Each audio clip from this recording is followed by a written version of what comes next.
Pozdravljeni! Pred nami je 22. del našega rednega komentarja novic. Poglejmo si skupaj, kaj se je zanimivega zgodilo v preteklih dneh.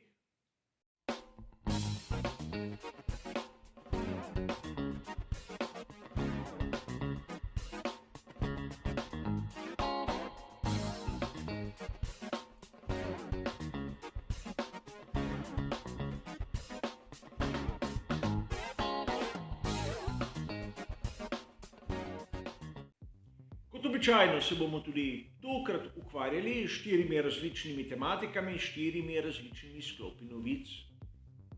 Skušal bom dati malce bolj poglobljen pogled na tiste novice, ki ste jih morda zasledili tudi vi v raznih virih. In seveda, vkolikor vas zanima, kaj piše v citiranih člankih, boste dobili seveda vse bližnjice navedene v opisu. A da ne bomo predolgi, je najbolje, da začnemo s prvo novico.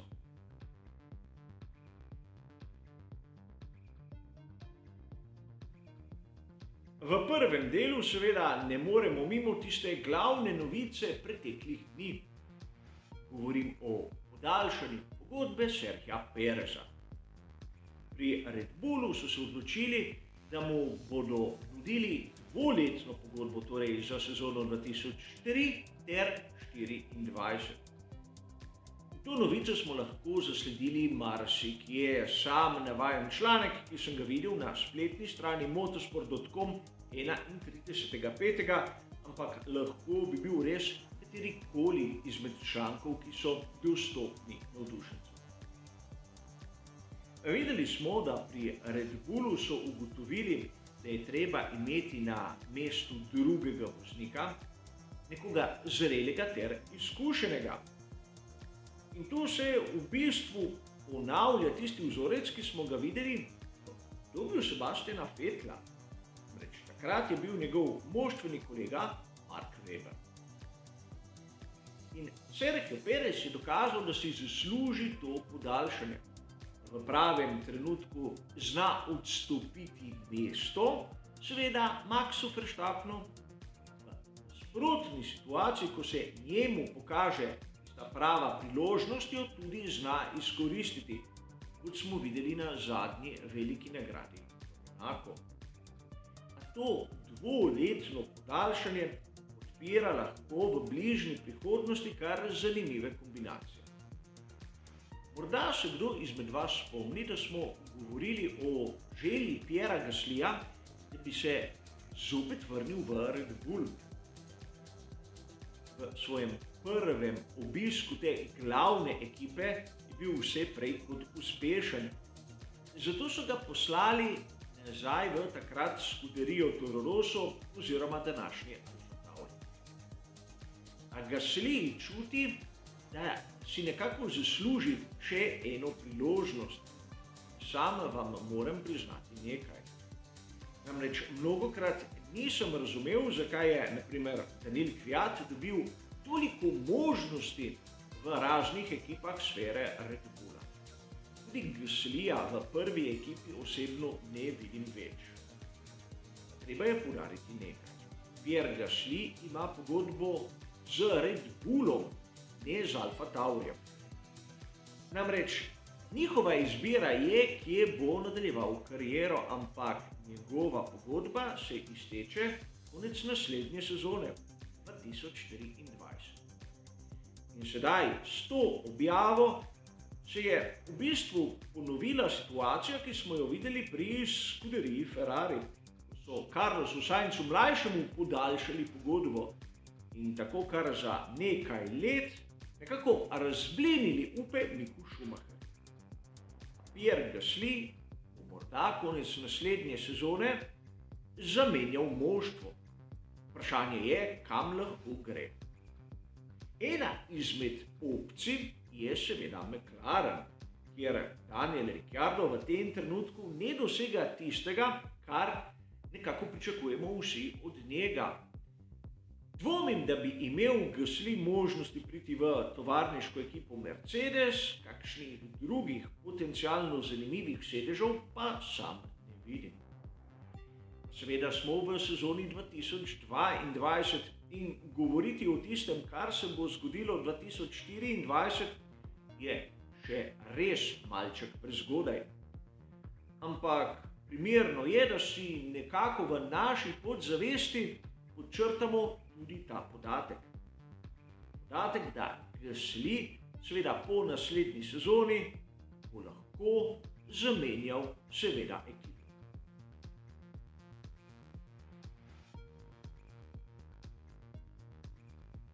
V ozadju dogajanja na veliki nagradi Monaka je bila kazen Estebanu Oconu.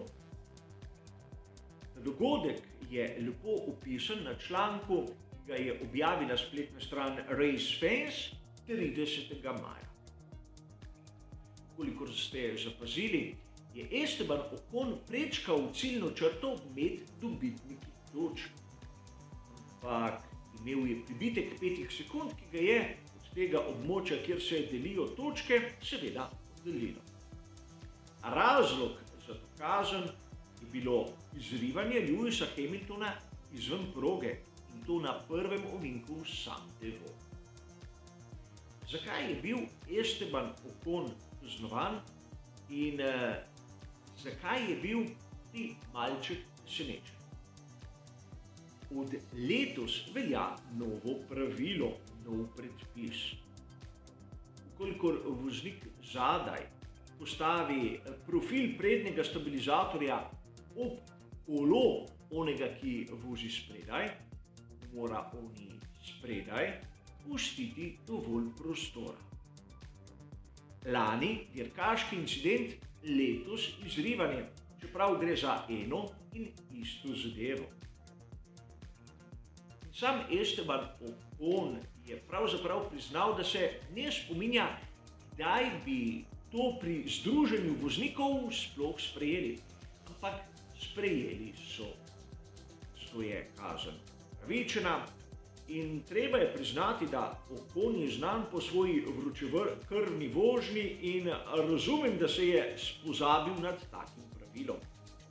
A zopet dokaz, da podobno kot pri skuderiji Ferrari, tudi tu se še ni Ocon navadil vseh pravil. Seveda, dvomim, da od velike nagrade Monaka naprej, da bo zopet pozabil. Ali pa tudi ne.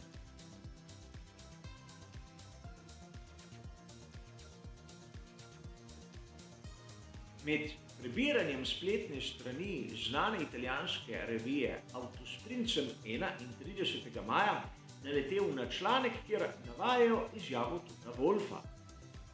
Ta trdi, da v prihodnosti bomo videli zmanjšanje ekip, ki imajo pogonske sklope Mercedes. Danes so pri Mercedesu največji dobavitelj pogonskih sklopov v Formuli 1. Poleg matične ekipe imajo še McLaren, Aston Martin ter Williams. Dobesedno ni navedeno, kje misli Toto Wolff, da se bodo zadeve spremenile, ampak znano je, da v sezoni 2026 bo v Formulo 1 vstopila skupina Volkswagen. In tudi kar nekaj govoric je, da naprimer nova ekipa Andretti ima podpisano pismo o nameri z Renaultom. Seveda, do teh vstopov in sprememb je še izjemno daleč. Ampak zanimivo je, zakaj Mercedesu se v bistvu ne izplača imeti 4 ekip na štartnem razporedu. Zaradi težav oziroma spora Red Bulla z Renaultom med sezono 2015 in 2016 so pri Formuli 1 spremenili pravila. Sedaj v teoriji ni možnosti, da bi ekipa ostala brez pogonskih sklopov. Namreč, tisti dobavitelj, ki ima najmanj enot na štartnem razporedu, je primoran dati ekipi, ki bi ostala brez seveda pogonske sklope pod določenimi pogoji. In eden izmed teh pogojev je seveda cena. Ta je politično določena na $12 milijonov. In kar je v tej točki najbolj zanimivo, je naslednje. Že kar nekaj desetletij so najprej motorji, sedaj pogonski sklopi na leasing. Torej, ekipe niso lastnice materijala, imajo ga le na uporabo. Po končani sezoni se material vrne lastniku. In zato lahko pride do izjemno zanimivih situacij. Naprimer, mnogokrat smo lahko opazili, da ekipe nekako testirajo tiste starejše letnike bolidov, seveda z mlajšimi vozniki ali pa še pred predstavitvijo tistih aktualnih modelov. Ste morda opazili, da v večini primerov gre pravzaprav za tovarniške ekipe. Namreč izjemno težko bomo videli, naprimer, ekipo Haas imeti tako testiranje.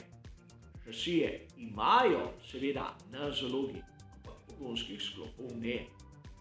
Podobna zgodba je bila z McLarenom, ki je iz Renaulta presedlal na Mercedes.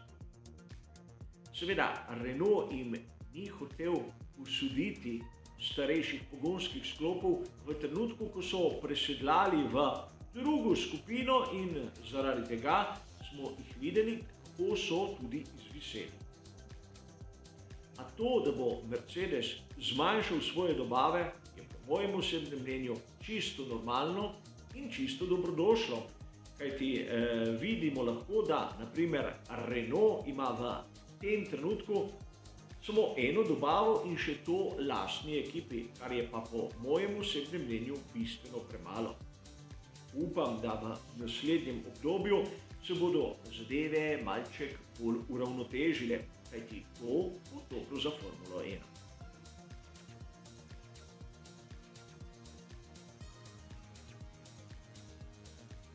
Za konec pa se bomo za trenutek zopet vrnili idejno k prvi temi.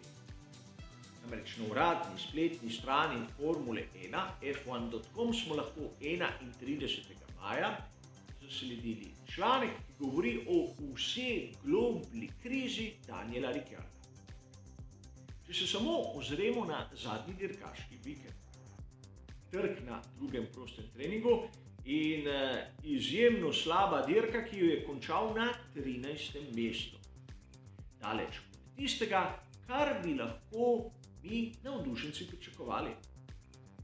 In če gledamo celotno dosedanjo sezono, bomo videli, da Daniel Ricciardo daleč od pričakovanja.